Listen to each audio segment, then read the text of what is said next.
dramatic. All right. Well, good morning, good morning. Oh, man, we're going to try that again. Good morning, good morning. Yeah, there we go. Well, it is great to see you guys this morning. As you can tell, we have the B Squad this morning. Both Dave and Christian are out of town, and so that's why Brian and I are here. Literally the B Squad. It's just Brian and Brandon. I don't know what you guys were thinking. You know, clearly there's a little bit of a misunderstanding. But it is great to be able to be together with a bunch of family. Obviously, we have people from our East Side region and our tribe. And it's always amazing to be able to have different people. And we got people out of town. I believe Dave is somewhere in Oklahoma. He wishes he was here because he's in Oklahoma. And so we are, just excited to be able to be all together as a family. And so we are starting a whole new year.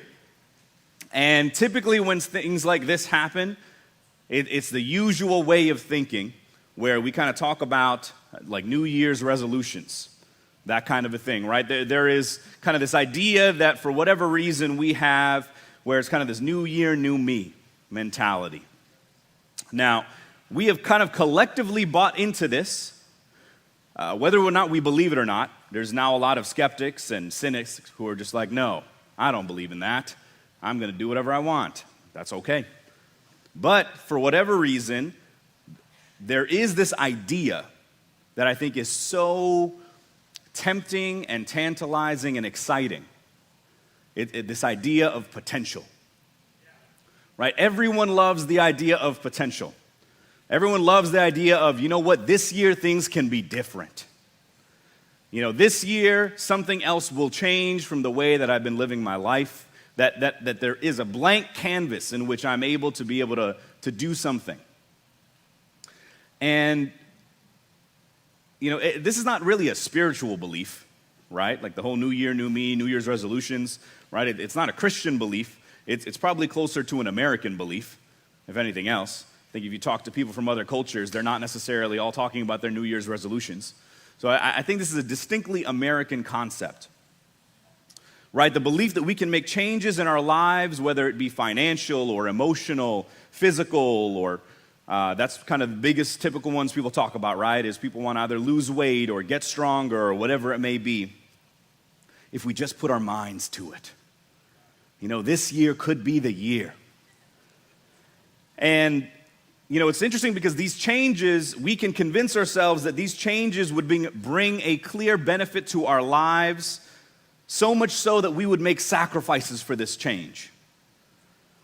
Right? People buy new shoes. They get new clothes, right? They buy books. They buy food maybe to eat clean. They set budgets. They manage time, right? All those things are versions of sacrifice. Right, to be able to accomplish this dream, to be able to accomplish this vision that they have. And oftentimes, though, the funny part is we don't actually know if that thing is truly going to make us happy. Right, in our minds, we can be like, man, if I lost 30 pounds, my life would be so much better. Man, if my bank account said X amount of dollars, boom, my life would be so much better. Man, if I really got this thing sorted out or this or that, this would be, but we don't actually know. Right? We don't actually know, and we assume those things will happen because we see it in other people. Right? We look at other people and their lives and be like, wow, their life, they look amazing. Their life looks amazing. And nowadays, it's actually, we don't even really know people. It's even seeing it online. I was thinking about this, right? I was like, how many truly, like, super fit, like, shredded people do we know in real life? Other than Ekron Thompson. Okay? All right, I'm not trying to make it a competition because it's not, we all know. But Ekron he's the one exception, okay? That is the one guy we all know. Right? But Ekron himself will tell you many times over that his life isn't perfect just because he has a 4% body fat somehow. Okay, it doesn't make sense? That really, it's not fair. It really isn't. Josiah is on his way there too. It's a genetics thing clearly. Right? And yet, the world at large and even ourselves, we can think, and we as human beings can place so much pressure and resources into ourselves, into things that may not even solve the problems that we think it will. Right? The gym industry is basically like funded by this period of time, the next 3 months. It's basically funded in the next 3 months of all the people that are like, I'm gonna do it this year, I got it. I got the shoes. There's no way I'm not gonna go to the gym if I bought the shoes. Oh man, I got the dry fit shirts. I gotta go now. Oh man, now it is so expensive. Surely the financial toll would motivate me to go. Study after study shows that is not true, right? And, so I think it's actually interesting that we even talk about this because this concept, it's not a new one to Christians, right? It's this concept of believing in something where you're not entirely sure if it's going to pan out the way that you want it to. Right? In fact, it's very similar to aspects of what we believe as Christians that people often misunderstand or doubt the most, which is the concept of faith.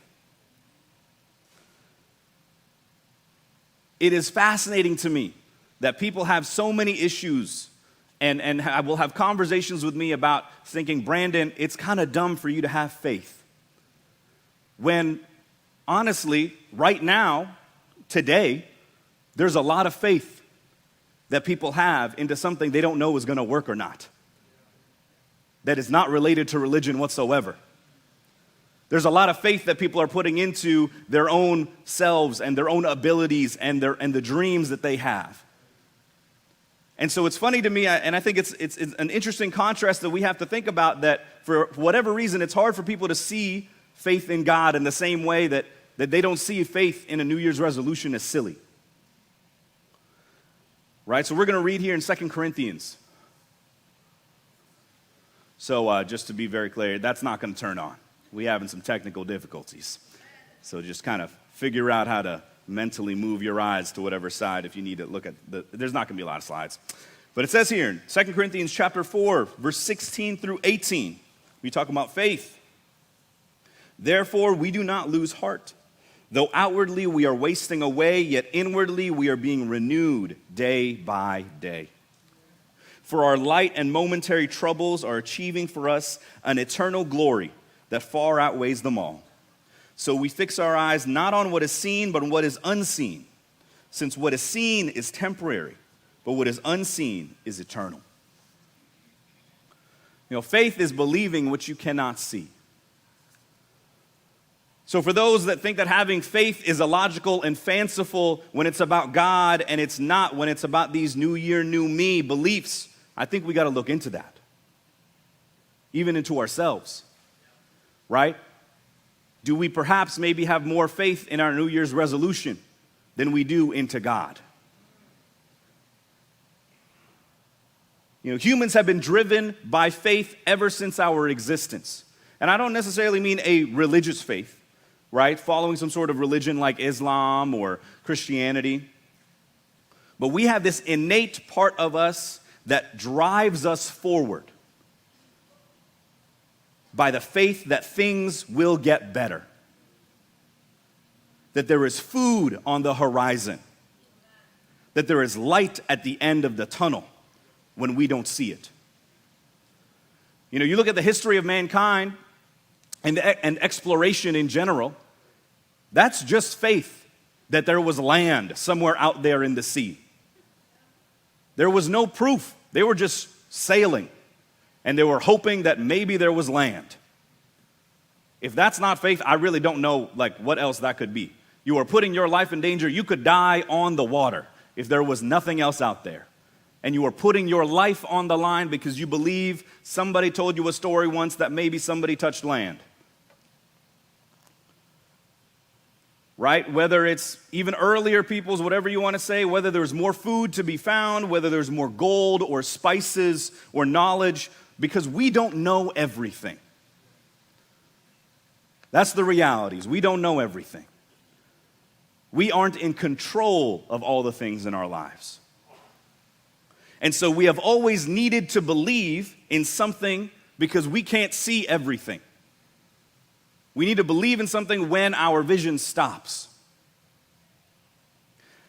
However, I have come to suspect that maybe we right now have gotten so rich in our lives in America in 2023 now that we have very little need for faith. We have very little need for faith because we have most of the things in front of us. We have most of the things, we know how things will go, so we actually don't need a lot of faith in the same way that the people who were writing these scriptures did. They didn't know if they were going to live the next day, if there was going to be some sort of thunderstorm. We know a thunderstorm is coming pretty much 2 or 3 days in advance. They didn't know if they were going to eat because there was a famine. We, for the most part, don't really got to worry about famines.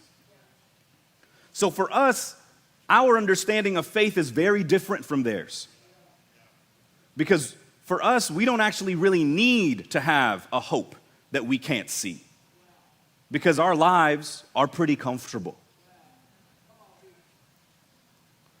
But if we don't have that faith, there is a missing piece to understanding Christianity. A missing piece. You know, church, this is not a very long sermon, but this is one that hopefully will impact you and your friends and your neighbors and the people around us to think a little bit. Because if we just on a very basic level agree that humankind needs faith in something to keep us moving forward, don't we want to put our faith into the right thing? If we know that we need this thing when times are dark, we want to make sure that we're putting our faith into the right thing. And so a question. Before we get to the question, we want to make sure our friends and family and neighbors and loved ones, that they put their faith, their belief into something, not because they're afraid of some sort of eternal punishment, but because we want to see this true renewing and eternal impact on their lives. Because that is what God promises in that scripture before. Right? So why don't you throw that back up there, David, that next slide, which was just the last slide over. Right? We're talking about a renewing and eternal impact on life. Not just one that handles the details of right now. Not just one that handles of the needs of what we can see, but that God, trusting in a God that sees in generations. That the chess moves that he's making is not just in our 90 to 100 years, it's thousands of years.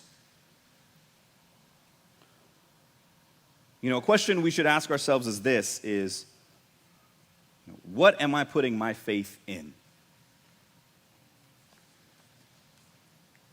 Right? All of us have to take stock in the life that we lead. We all make choices with the time that we have. Right? The scripture is real in a way that the realities of life is such that we are outwardly wasting away. That is that's a thing you cannot argue against. We are outwardly wasting away. Every year, whether you're 14 years old or whether you're 99. Every year that goes by, we make decisions that lead to how our life is, how it impacts others, and reflects what's most important to us. And that's the stuff we control, right? Because maybe you're thinking, Brandon, hey, there's some stuff that I can't control, though. There's some stuff that's outside my control, and that's fair, right? Like for me, I can't go back in time and fix a heart condition that I have that I was born with, right? But I got to live with it. Maybe for you, you're thinking about all the different things in your life where you're like, man, I didn't have any control over this, Brandon. I didn't have any control over that. So how does this apply to me? All of us have things that we cannot control. But we also have plenty of things that we can. We have plenty of things on decisions on how we choose to live our life every day. You know, have we really taken the time? And I think this is a great time in this year, this first day of the year. Have we really taken the time to see what the true result of what we are doing leads to? I'll explain that in a little bit, right? I think the beginning of the year is a great time for us to evaluate and reflect on what matters to us most. It's a great time for us to reflect to see if the things that we invested in last year actually gave us the returns we were looking for. If the things that we had chosen to put our energy and time into, if it actually gave us what we were hoping it would. And if we choose not to actually do this, if we don't take time to think about it, that's foolish. That's like throwing money into something and not knowing what the return is and just continue to throw money into it. That doesn't make any sense. And so this time, and hopefully, you know, this sermon will be an interesting time for you to think about this past year and the things that you chose to put your faith in. Right? Because all of us did. All of us chose to do certain things because we believed that those things were going to give us something that was valuable to us. Right? Acknowledging and evaluating to see if what we put our faith into is giving us the reward that was promised is incredibly important. You know, Jesus, the scriptures promise a renewing day by day. Right? So maybe your Christianity was the opposite. And 2022 was you spiritually dying slowly day by day. If that was the case, something is wrong, brothers and sisters. That's a red flag. That's not normal. That's like if you went to the doctor and the doctor is like, hey, so all of the vital signs that we check, all of them are worse than they were last year. And you were like, gonna keep trucking on. That doesn't make sense. And that's actually not even the way that it was supposed to be. But I think we have to actually take the time, and we might be scared, church, to take time to reflect about the things that we did last year. We might be scared because we're like, man, you know, if I really look back, I probably didn't really pan out. You're looking like crypto. Looking like my life decisions looking like crypto right now. Had all this potential and it just worth nothing. Lost stuff. Right? But I think that's the thing that we have to be real about with ourselves is sometimes we're afraid of looking back because we don't want to acknowledge that maybe what we had poured into for 1 year, 2 year, 3 year, 4 year, 5 years wasn't actually doing what it was supposed to do. And maybe that was in contrast to what you knew God was calling you to do. And sometimes our pride gets the best of us where we don't want to admit we were wrong. Right? I feel that all the time. You know, it's just one of those things when you get married. Saying like, I'm sorry and that was my bad seems to be more and more difficult for whatever reason every year. Lauren is great. I clearly am a sinful man. But very interestingly, right, there are these moments where it's like, man, admitting that you were wrong is hard. And sometimes we actually have to take a step back and really ask ourselves, is what we did,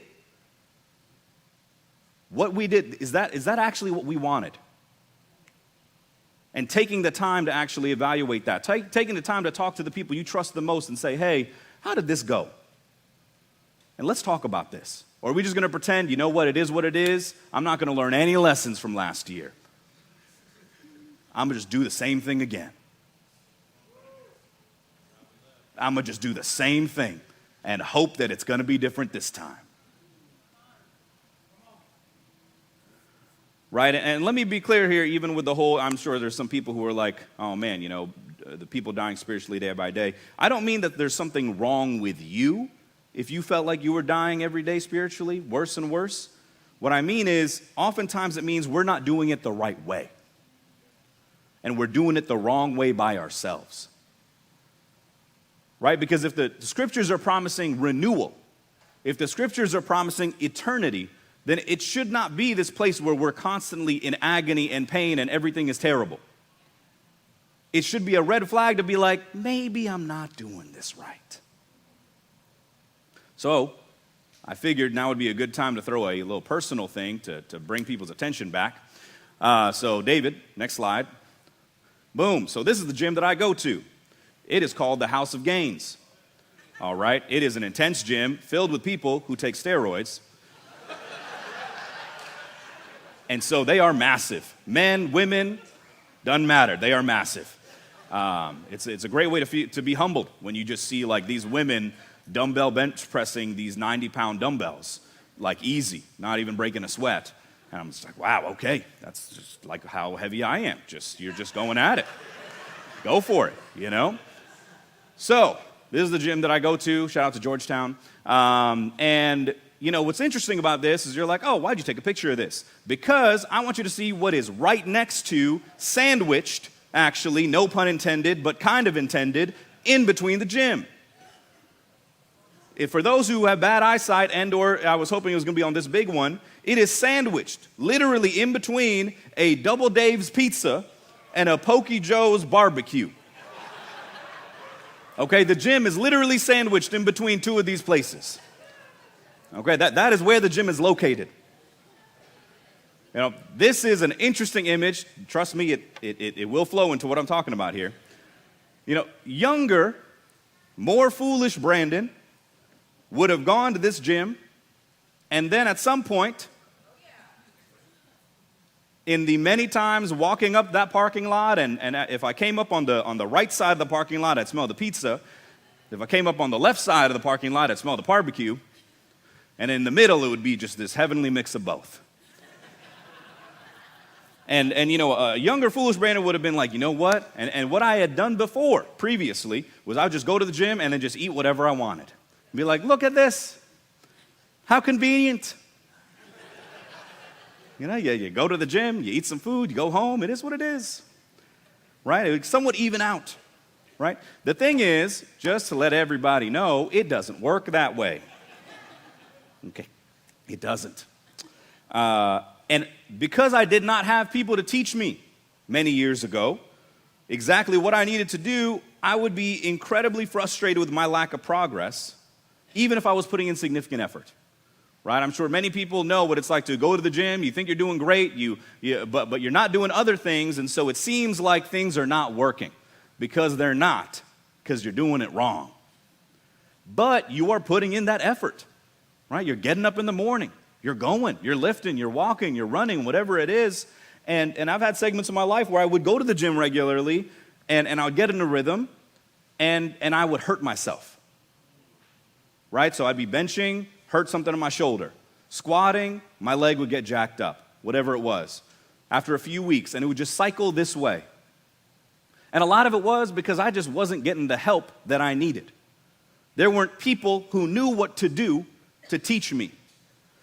But because of that and because of my pride, I started to believe this is just what fitness is, I guess. I guess it's this terrible thing where you get hurt every couple of weeks. You eat a lot of food, you gain the weight back, you heal, then you go back, hurt yourself, and it's just this cycle. You just go back and forth. I guess that's what it means. Right? I guess this is just what I need to do, and seeing, and I think because I just was not humble and because I didn't want to ask for help, I would see this annoying pain and annoying structure as something I guess I just have to do because other people are telling me this is how it's supposed to go, and it is what it is, even if I'm not actually even seeing results. Right? Spiritually, we can start to see Christianity this way. If we're not taking the time to really reflect and have people in our lives and look at the promises that Jesus makes in the Bible to see if we are being renewed. We can think and we can go about our lives as Christians or people trying to follow Jesus and be like, this is so hard. This is terrible. I don't understand why this is not really helping me. It might be because you're doing it wrong. Not because there's anything wrong with you. Like there is nothing physically wrong with me. But I didn't necessarily know what to do and how to do it. But if I was not getting the help, if I was not evaluating and thinking and really being like, hey man, is this what it's supposed to be like going to the gym? They're like, what are you doing? Then I would just be in that cycle forever. But I think that is something that we can easily get into as Christians, where we can just see Christianity as this slog. Sometimes it's going to be good, and then sometimes something bad's going to happen, and then just backslide or whatever, and then come back in, and then go back, and that's just what it is. 20 years later, it is what it is, Brandon. That's just what life is. But that is not actually what the Scriptures promise. And I think it's important that we actually go back to the Scriptures and not just what our life experience has said. Because we can start to believe something that is not actually true according to God's promises. You know, last year, obviously the gym metaphor is fun and such. But last year, right, I chose to believe, and I didn't really recognize that until probably, in November or something. But last year, I think I chose to believe that my circle of friends, right? My wife and I moved here it's like 2.5 years ago, right? And moving is tough because you have to restart your life and start over friendships and all those different things. Anybody that moves knows. And it was really hard for me particularly because so many of the friends that I had on the East Coast I'd known for like 15, 20 years. And that is a difficult thing, to just go from 15, 20-year friendships into 1 year plus a half COVID situation thing, right? And that was difficult. And so for me, I realized that I think I had kind of chosen to believe in my mind that my circle of friends just wasn't going to be the same as it had been before. And because I'd made that decision, it really actually hurt me in the long run, right? Because then what I would do on a day-to-day basis, on a week-to-week basis, was built around this idea, it's just not going to be the same as it was before. So you don't really need to try. You don't really need to go after it. It's just be whatever. And it was giving me this break that I was able to just use for myself, to just kind of protect myself. But it ends up being a self-fulfilling prophecy. And that's what it ends up being. I'm like, oh man, these people aren't going to be great friends of mine, so I'm not really going to be that close to them, and that means they ain't going to be great friends. That's how it happens, right? But that was the belief that I put into my mind that had nothing to do with the realities of life, that had nothing to do with the promises of God. I just chose to believe that. By not having faith that God does give me what I need, and deciding for God that this place just didn't have what I needed, I really think I struggled unnecessarily. Honestly, I think really, when I look back, I unnecessarily struggled. It didn't have to be this way. But I did it to myself because I chose to believe something that was not God.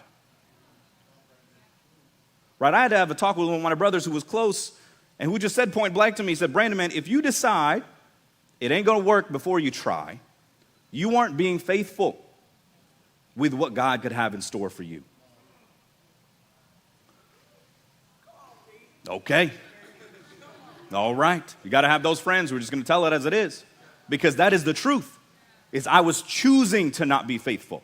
It wasn't that God wasn't big enough or great enough to be able to do something. I just wasn't choosing it. So I'm preaching to you, church, as somebody who has to wrestle with all of this. Okay? This is not me, oh man, look at me, I'm so great. No. This is all stuff that I have to wrestle with as well.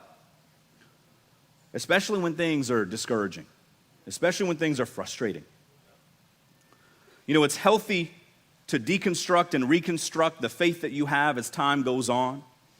But we also have to be on our guard if it seems like it's all bad and there is no up. right? Sometimes we can be like, oh man, I'm just figuring out a whole bunch of stuff. That's awesome. But if it's just a roller coaster going down and there is no upswing, then that's a red flag for us. If it's just things are getting worse and worse and worse and worse and worse and worse and worse, there's something is not right here on this trajectory. But it is the same thing for anything else that we choose to put faith in that isn't in religion, right? We were talking about Christianity. We're talking about, was the relationship that you pursued last year really the answer to all your problems? Was it really? Did it even work out to even get to the point of solving your problems? Was the raise or the promotion that you put so much of your worth into and time and faith, was it worth it? Are you happier significantly? Did it solve the problems that you had all of last year that you thought it was going to solve? The car, the truck. None of these things are inherently wrong.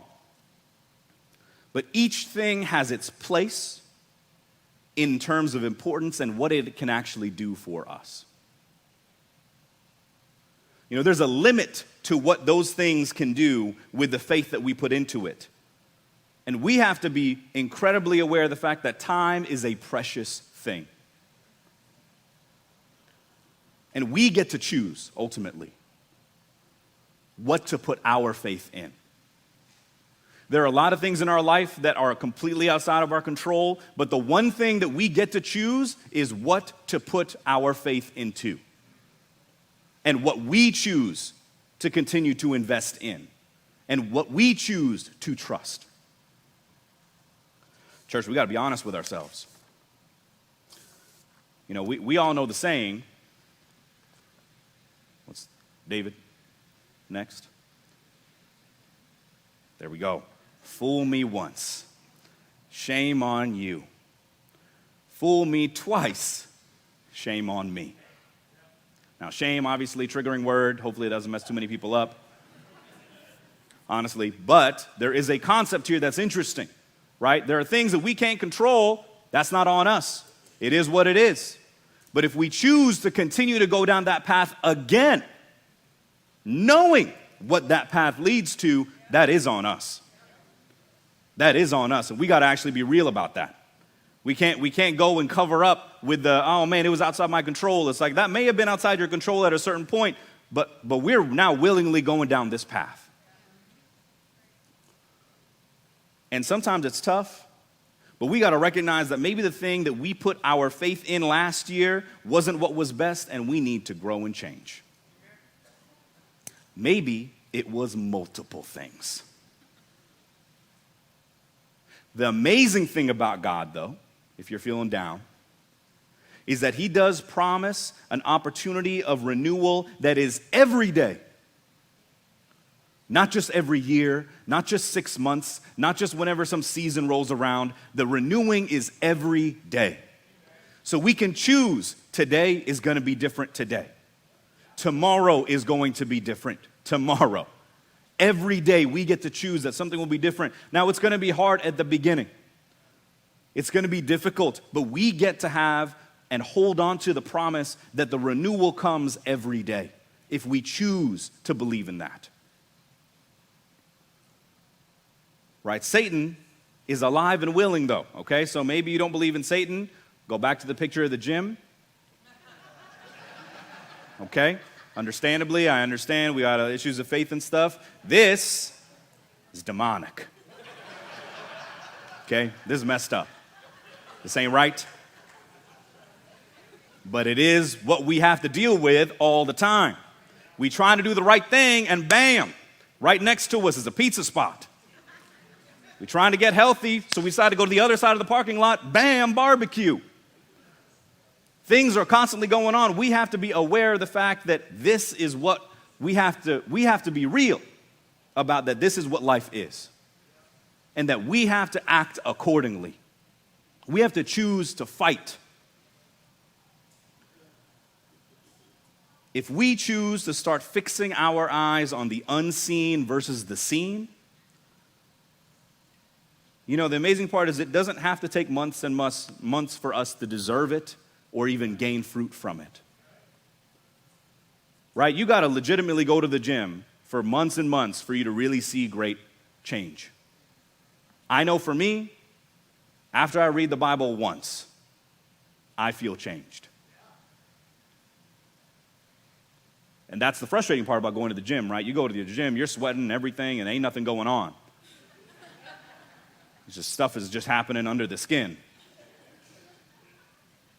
But I know for me, when I get together with a brother and we talk about what's really going on in life and we're real, that changes me that day.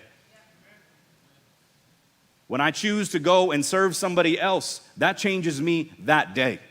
There is no 6-month, 9-month, 12-month progress picture thing that needs to happen. That thing happens that day. That is the fastest response of anything that we could do ever. Even if we know what's going to happen. We all know, everybody knows how to get fit here, okay? We all do. But it takes time, and that's the frustrating part. God has literally made it so easy for us. He's like, hey man, you want to see me work? It's not a time gate. You ain't got to do it for 3 months, and then I will give you deserve it, you earn it. It can happen right now. That's the amazing part about who God is. Right? And if that is the case, and if we believe this, church, that means, and this might make people a little uncomfortable, that means that we have to take responsibility for the things that we do. Because ultimately, that is what shows what our faith is in. Right? A lot of us, and we know this all the time, there are people who say, oh man, I believe in Jesus, I trust God, all these things. We can say all those things, but what are we actually doing? Is what I am doing reflecting that I trust God? Is what I'm doing reflecting that I put more into the kingdom and the love that I have for my brother and sister than my own riches? Is what I'm doing, all these different things, like even for me, right? It's easy to slowly that mind to get shifted to whatever your financial situation is, to so slowly just allow greed to enter your heart, to allow laziness to enter your heart, right? James 2. You know, James is one of my favorite books of the Bible. All the teen boys know that it's just bar after bar. And this is one of my favorites. It says here in James 2, chapter 2, verse 14 through 18. What good is it, my brothers and sisters, if someone claims to have faith but has no deeds? Can such faith save them? Suppose a brother or sister is without clothes and daily food. If one of you says to them, go in peace, keep warm and well fed, but does nothing about their physical needs, what good is it? In the same way, faith by itself, if it is not accompanied by action, is dead. But someone will say, you have faith, I have deeds. Show me your faith without deeds, and I will show you my faith by my deeds. This is really, really convicting, because there ain't no excuses in this one. There's no weird gray area. I don't know, Brandon, this is it. We show what we have faith in by the deeds that we do. Right? If we're really about growing as Christians, we can't just be talking about it and hearing about it. We actually have to be about it. Right? It's silly for us to believe that we can have faith without deeds or deeds without faith. Right? When we do something, we are really saying that we have faith in it. That's how I think, to me, that was convicting to me. Whatever I do, it's saying to the world, to God, to my family, to the people around me that I have faith in this thing. And when we say we have faith, but we are not actually doing it, that's what I'm communicating to other people too. That I don't really believe in it. You know, my challenge to you this morning and to myself is for us to walk the walk and not just talk the talk. You know, like one of our great poets said, walk it like I talk it.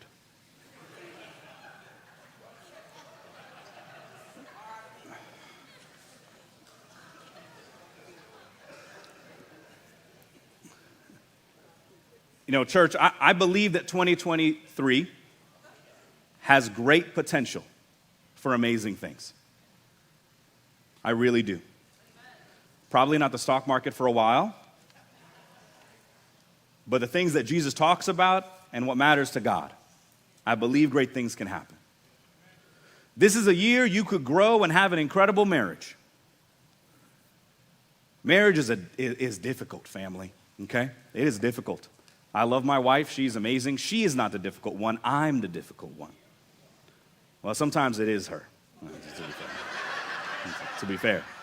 It's 50-50, you know? You know?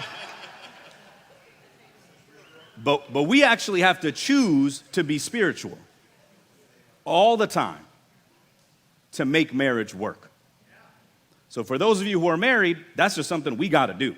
We can't just not do that. Right? This is a year you could grow in your love and knowledge of the Word of God.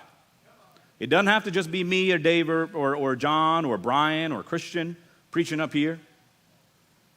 To be prepared in season and out of season for the people who want to know more about Him and to fulfill your own knowledge of who God is.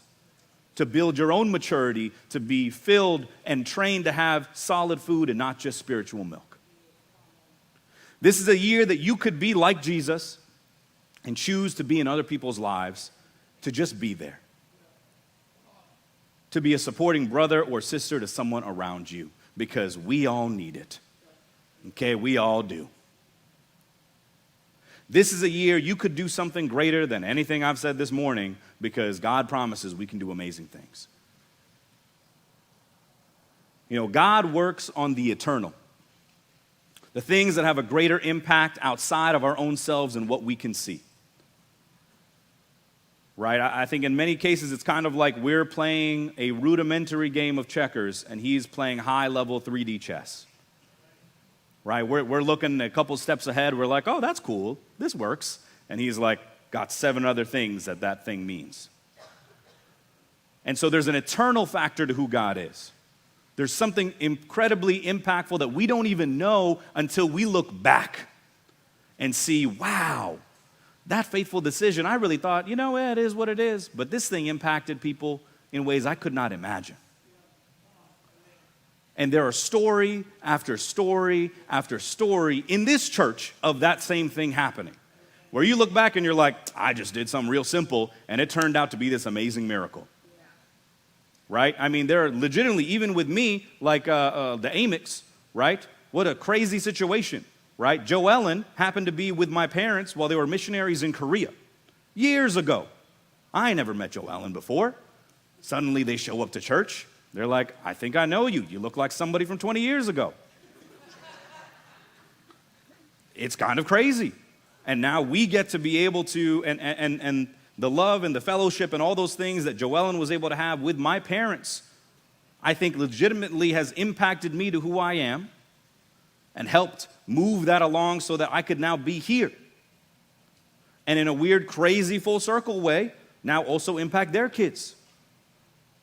Right? Kent and Heather McKean, they were my teen leaders. And now they move here, and I'm their kids' teen leaders. I didn't plan any of this. I wasn't like, when I said Jesus is Lord at 14, I wasn't like, yeah, we're going to be out here meeting people, the Amics, and we going to be, you know, the McKeans are going to come back from Hawaii, because who would ever come back from Hawaii?